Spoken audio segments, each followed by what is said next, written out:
പ്രീത, ഈ തുർക്കിക്ക് നമ്മുടെ ഭാരതത്തോട് എന്താണ് ഇത്ര ഒരു ഒരു ഒരു ചൊറിച്ചില്? തീർച്ചയായിട്ടും അത് എന്താന്ന് വെച്ചിട്ടുണ്ടെങ്കിൽ അർമീനിയ എന്ന് പറയുന്ന രാജ്യമുണ്ട്. ആ രാജ്യത്തെ ഇന്ത്യ പിന്തുണയ്ക്കുന്നുണ്ട്. അസർബൈജാനും തുർക്കിയും ഈ അർമീനിയയും ഒക്കെ അടുത്തടുത്തുള്ള രാജ്യങ്ങളാണ്. അപ്പൊ അസർബൈജാനും തുർക്കിയും ഒരുമിച്ചാണ്, അതായത് ഒരേ വേ ഓഫ് തിങ്കിങ്ങിൽ പ്രവർത്തിക്കുന്ന ഒരു രാജ്യമാണ്. അതെ അതെ. ഈ തുർക്കിക്ക് നമ്മൾ ഒരുപാട് സഹായം ചെയ്തിട്ടുണ്ടെങ്കിൽ പോലും, ആ ഓപ്പറേഷൻ ദോസ്ത് എന്ന് പറയുന്നതിനാണ് ഞാൻ ഉദ്ദേശിക്കുന്നത്. അപ്പൊ അത്തരത്തിൽ സഹായം ചെയ്തിട്ടുണ്ടെങ്കിൽ പോലും ഉള്ളിന്റെ ഉള്ളിൽ ഈ ഒരു വിഷയം കിടപ്പുണ്ട്. അർമീനിയയെ സഹായിക്കുക എന്നുള്ള ഒരു വിഷയമൊക്കെ കിടക്കുന്നുണ്ട്. അപ്പോ ഈ പറയുന്ന തുർക്കിക്ക് ഒരു തിരിച്ചടി കൊടുക്കുക എന്നുള്ളതും ഇന്ത്യയെ സംബന്ധിച്ച് ഒരു വലിയ ഇതാണ്, ടാസ്ക് കൂടിയാണ്. അപ്പോ ഇന്ത്യ ചിന്തിക്കുന്നത് ഇപ്പോൾ അർമീനിയക്ക് ബ്രഹ്മോസ് അല്ല, ആകാശ് മിസൈൽസ് കൈമാറാനുള്ള നീക്കമാണ് നടത്തുന്നത്. അതായത് അർമീനിയക്ക് വേണ്ടിയിട്ട് അർമീനിയെ പിന്തുണയ്ക്കുന്നത് കൊണ്ടാണല്ലോ ഈ പറയുന്നത് പോലെ അവർക്ക് നമ്മളോടൊരു കട്ടക്കലിപ്പ് നിൽക്കുന്നത്. അത് മാത്രമല്ല, അവർക്ക് പാകിസ്ഥാനോടുള്ള സ്നേഹവും കൂടെ ഉണ്ട്. ഇസ്ലാം മത സ്നേഹമുണ്ട്. അത് മാത്രമല്ല, തുർക്കിയുടെ വ്യോമ മന്ത്രാലയമായിട്ടുള്ള അവരുടെ ഒരു ടർക്കിഷ് കമ്പനി ഉണ്ട്, സെലിബി ground handling India private limited. നമ്മൾ ഇന്നലെയും ഒരു വിഷയത്തിൽ പറഞ്ഞിരുന്നു. ആ ഉദ്യോഗസ്ഥരെ മുഴുവനും ഇന്ത്യയിൽ നിന്ന് മാറ്റുകയാണ്, അവർക്ക് ഉപരോധം ഏർപ്പെടുത്തുകയാണ് ഇന്ത്യ ചെയ്യുന്നത്. അത് ഒരു തിരിച്ചടിയാണ്. പിന്നീടാണ് അർമീനിയക്ക് നമ്മൾ വ്യോമ പ്രതിരോധ സംവിധാനമായിട്ടുള്ള ആകാശ് മിസൈൽസ് ബ്രഹ്മോസ് നൽകാൻ തീരുമാനിക്കുന്നത്. അപ്പോ അങ്ങനെ വരുമ്പോൾ അത് ഈ പറയുന്ന തുർക്കിയെ സംബന്ധിച്ച് വൻ തിരിച്ചടി തന്നെയാണ്. തീർച്ചയായിട്ടും ഇത് ഈ ഒരു നമ്മളോടുള്ള അർമീനിയെ പിന്തുണയ്ക്കുന്നതിന്റെ ഒരു ദേഷ്യം കൂടി കൊണ്ടാണ് പാകിസ്ഥാനെ ഇവർ ഇത്രയധികം പിന്തുണയ്ക്കുന്നത്. എന്നാൽ അതിന് പകരമായിട്ടാണ് നമ്മൾ ഈ പറയുന്നത് പോലുള്ള കാര്യങ്ങൾ, ആകാശ് മിസൈലിന്റെ ആകാശ് 1S മിസൈലിന്റെ 2ാം ബാച്ചാണ് ഇന്ത്യയിൽ നിന്ന് ഉടൻ തന്നെ അർമീനിയയിലേക്ക് എത്തിക്കാൻ പോകുന്നത് എന്നുള്ള റിപ്പോർട്ടുകളാണ് ഇപ്പോൾ വരുന്നത്. ഇത് പുറത്തുവിട്ടത് അമേരിക്കൻ പ്രസിഡന്റ് ട്രംപ് ഉണ്ടല്ലോ, ട്രംപിനെ അനുകൂലിക്കുന്നവരുടെ എക്സ് ഹാൻഡിലുകളാണ് ഇപ്പോൾ ഈ വിവരമൊക്കെ പുറത്തുവിട്ടിരിക്കുന്നത്. അതെ, എങ്ങനെയാണ് പറഞ്ഞിരിക്കുന്നത്? India is ready to ship 2nd batch of Akash 1S missile system to Armenia എന്നാണ് ആ പോസ്റ്റ്. അർമീനിയയും തുർക്കിയുടെ ആയുധക്കരുത്ത് ഈ ഭീഷണിപ്പെടുത്തുന്ന ഒരു കാര്യം തന്നെയാണ്. തുർക്കിയുടെ പ്രതിരോധ മികവാണ്. അതായത് തുർക്കിയെ അർമീനിയ ഭയപ്പെടുന്നുണ്ട്, പക്ഷെ ആ അർമീനിയ ഭയപ്പെട്ട തുർക്കിയുടെ പ്രതിരോധ മികവ് എത്രത്തോളം ഉണ്ട് ഇന്ത്യയുടെ മുമ്പിൽ എന്നുള്ളത്, അത് അടപടലം പൊട്ടി പാളീസാവുന്ന ഒരു സംവിധാനമാണ് എന്നുള്ളത് നമ്മുടെ തിരിച്ചടിയിൽ കണ്ടിട്ടുണ്ട്. തീർച്ചയായിട്ടും. കാരണം തുർക്കിയുടെ ഡ്രോണുകളും മിസൈലുകളും ഒക്കെയാണ് പാകിസ്ഥാൻ ഉപയോഗിച്ചത്. അത് അടിച്ച് നിലം പരിശാക്കുകയും ചെയ്തിട്ടുണ്ട്.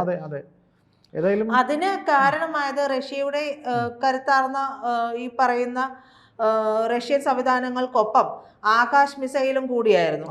ഇതേ ആകാശിന്റെ കരുത്താണ് ഇനി ഈ പറഞ്ഞ പോലെ അർമീനിയക്ക് കിട്ടാൻ പോകുന്നത്. ഇതോടുകൂടി മനസ്സിലാക്കേണ്ട ഒരു കാര്യം, ഓപ്പറേഷൻ സിന്ദൂറിലൂടെ മനസ്സിലാക്കേണ്ട ഒരു കാര്യം എന്ന് പറയുന്നത് ഇന്ത്യയുടെ വ്യോമ പ്രതിരോധ സംവിധാനം കൂടി വളരെ കരുത്താർജിച്ച ഒന്നാണ് എന്നുള്ളതാണ്. അതുകൊണ്ട് തന്നെയാണ് അർമീനിയ ഉൾപ്പെടെയുള്ള രാജ്യങ്ങൾ ഇന്ത്യയിൽ നിന്ന് കൂടുതൽ ആയുധങ്ങൾ വാങ്ങാനായിട്ട് ഇറങ്ങി പുറപ്പെട്ടിരിക്കുന്നത്. ബ്രഹ്മോസിന്റെ കാര്യം നമ്മൾ മറ്റൊരു വീഡിയോയിൽ പറഞ്ഞു. 17ഓളം രാജ്യങ്ങളാണ്. അപ്പോൾ പല കാര്യങ്ങളിലാണ് ഈ രണ്ട് അയൽ രാജ്യങ്ങളായിട്ടുള്ള അസർബൈജാനും അർമീനിയക്കും തമ്മിൽ സമാനതകൾ ഉള്ളത്. ഈ രാജ്യങ്ങൾക്ക് ഇടയിൽ തന്നെയാണ് ജോർജിയയും ഇറാനും തുർക്കിയും ഒക്കെ ഉള്ളത്. റഷ്യയുമായിട്ടും ഈ പറയുന്ന രാജ്യം അതിർത്തി പങ്കിടുകയും ചെയ്യുന്നുണ്ട്. അസർബൈജാൻ ഈ പറയുന്ന പോലെ അസർബൈജാൻ റഷ്യയുമായിട്ട് അതിർത്തി പങ്കിടുന്നുണ്ട്. പടിഞ്ഞാറ് കാസ്പിയൻ കടലാണ്. 95% ക്രിസ്ത്യൻ മതത്തിൽ വിശ്വസിക്കുന്നവരുമുള്ള അർമേനിയയിൽ 30 ലക്ഷമാണ് ജനസംഖ്യ. അസർബൈജാനിൽ 1 കോടിയാണ് ജനസംഖ്യ.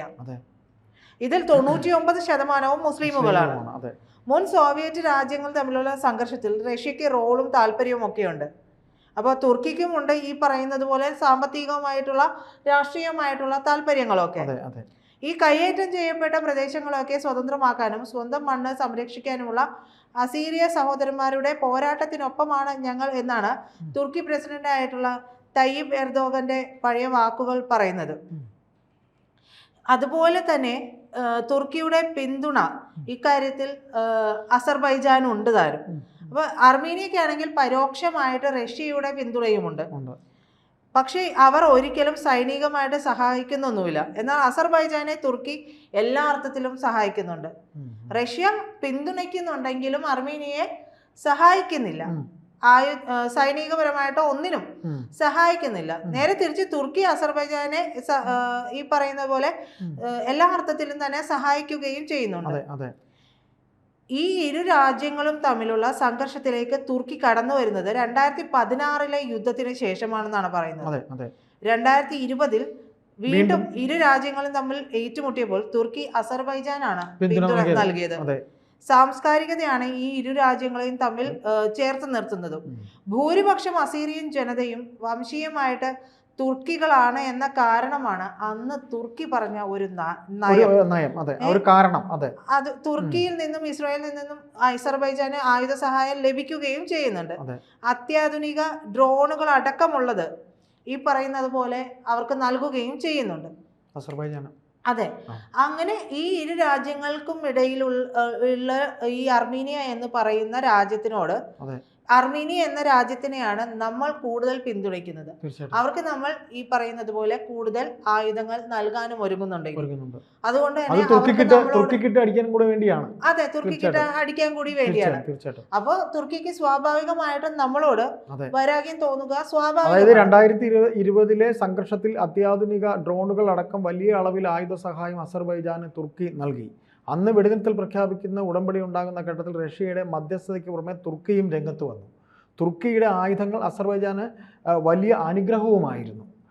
ഇനി ഈ പറയുന്ന പോലെ ഈ അർമേനിയ എന്ന് പറയുന്ന രാജ്യത്ത് ഇന്ത്യയിൽ നിന്ന് പലതവണയാണ് ആയുധങ്ങൾ വാങ്ങിയിട്ടുള്ളത്. ഈ പറയുന്ന പോലെ ആയുധങ്ങൾ വിന്യസിച്ചിരിക്കുന്ന സ്ഥാനങ്ങൾ കൃത്യമായി നിർണയിക്കാൻ കഴിയുന്ന ഇന്ത്യയുടെ 4 സ്വാതി റഡാറുകൾ അർമീനിയ 2020 വാങ്ങിയിട്ടുണ്ടായിരുന്നു. ഇതിനു പുറമെ കഴിഞ്ഞ 2022 സെപ്റ്റംബറിൽ ഇന്ത്യയുടെ മൾട്ടി ബാരൽ റോക്കറ്റ് ലോഞ്ചറുകളായിട്ടുള്ള പിനാകയും ടാങ്കറുകൾ കണ്ടെത്തി നശിപ്പിക്കാൻ കഴിയുന്ന കോൺകൂർ മിസൈലുകളും അർമീനിയ വാങ്ങിയിട്ടുണ്ട്. ഇതെല്ലാം ഇവർക്ക് കൊടുക്കുമ്പോൾ തന്നെ ഈ പറയുന്നത് പോലെ തുർക്കിക്ക് ആ ഒരു കണ്ണിലെ കരടായി മാറുന്നതുകൊണ്ടാണ് അവർക്ക് നമ്മൾ നൽകിയിട്ടുള്ള സഹായം അതുപോലും മറന്നുകൊണ്ട് പാകിസ്ഥാനോടൊപ്പം, അത് മാത്രമല്ല അവർക്ക് ഇസ്ലാം സ്നേഹമുണ്ടെന്ന് നമ്മൾ നേരത്തെ പറയുകയും ചെയ്യുന്നുണ്ട്. ഈ പറയുന്ന രീതിയിലുള്ള കാര്യങ്ങൾ നിലനിൽക്കുമ്പോൾ എങ്ങനെയാണ് തുർക്കിക്ക് നമ്മളോട് വൈരാഗ്യമില്ലാതെ? പക്ഷെ ഇന്ത്യയുടെ നയം എന്ന് പറയുന്നത് ഒരാളോടും എന്താ പറയാ നയമാണ്. അതെ അതെ, ഒരിക്കലും ഒരു പ്രത്യക്ഷത്തിൽ ഇന്ന ചേരിയോടൊപ്പം എന്നുള്ളതല്ല ഇന്ത്യ ചേരിചേര രാഷ്ട്രമാണ്. അതെ, അതുകൊണ്ട് തന്നെയാണ് ഇന്ത്യ എല്ലാവരോടും കൃത്യമായി, അതായത് റഷ്യ യുക്രൈൻ യുദ്ധത്തിലുള്ള നിലപാട് തന്നെ ശ്രദ്ധിച്ചാൽ നമുക്കത് മനസ്സിലാവും. ഒരേ സമയം പുടിനെയും കണ്ടു, സെലൻസ്കിയെയും കണ്ടു, രണ്ടുപേരെയും ആശ്ലേഷിച്ചു.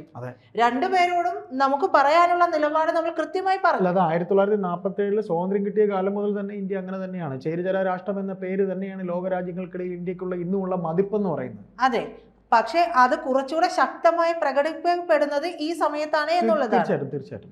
അതുകൊണ്ട് തന്നെയാണ് തുർക്കിക്ക് നമ്മളോട് ഇത്രയ്ക്ക് കലിപ്പ് വരാനുള്ള കാരണം. എല്ലാവരും ചോദിക്കുമല്ലോ, നമ്മൾ എന്തുകൊണ്ടാണ് തുർക്കിക്ക് സഹായഹസ്തം നൽകിയിട്ടും പാകിസ്ഥാന് മാത്രം? ഇപ്പോൾ പോലും എർദോഗൻ പറയുന്നത് ഈ പറയുന്നത് പോലെ പാകിസ്ഥാനൊപ്പമാണ് എന്നുള്ളതാണ്. അതിന് പിന്നിലുള്ള കാരണം എന്ന് പറയുന്നത് അർമീനിയയെ നമ്മൾ പിന്തുണയ്ക്കുന്നുണ്ട്. അർമീനിയയെ നമ്മൾ പിന്തുണയ്ക്കുന്നത് ഈ തുർക്കിയുടെ ഈ പറയുന്ന ഈ നന്ദിയില്ലായ്മ കൊണ്ട് തന്നെയാണ്. നമ്മൾ ഈ പറയുന്ന ഓപ്പറേഷൻ ദോസ്തൊക്കെ നടത്തി അവർക്ക് വേണ്ട സഹായം. അതെ, അതിനു മുമ്പും അർമീനിയയുമായിട്ട് നമുക്ക് ആയുധ കച്ചവടമുണ്ട്. പിന്നെ തീർച്ചയായിട്ടും നമ്മൾ ആയുധ കച്ചവടം നടത്തുന്നത് എല്ലാ രാജ്യങ്ങളും അങ്ങോട്ടും ഇങ്ങോട്ടും നടത്തുന്നതാണല്ലോ. അതുകൊണ്ട് നമുക്ക് ഇന്ന രാജ്യത്തോട് നമ്മൾ ചേർന്ന് നിൽക്കുന്നു എന്നൊന്നും പറയാം. ആയുധം കൊടുക്കുന്നുണ്ട്, അവരോട് വളരെ അനുകമ്പമുണ്ട്, അങ്ങനെയുള്ളതൊന്നുമില്ല. ആയുധ കച്ചവടം ഒരു കച്ചവടം തന്നെയാണ്. അതെ, തീർച്ചയായിട്ടും.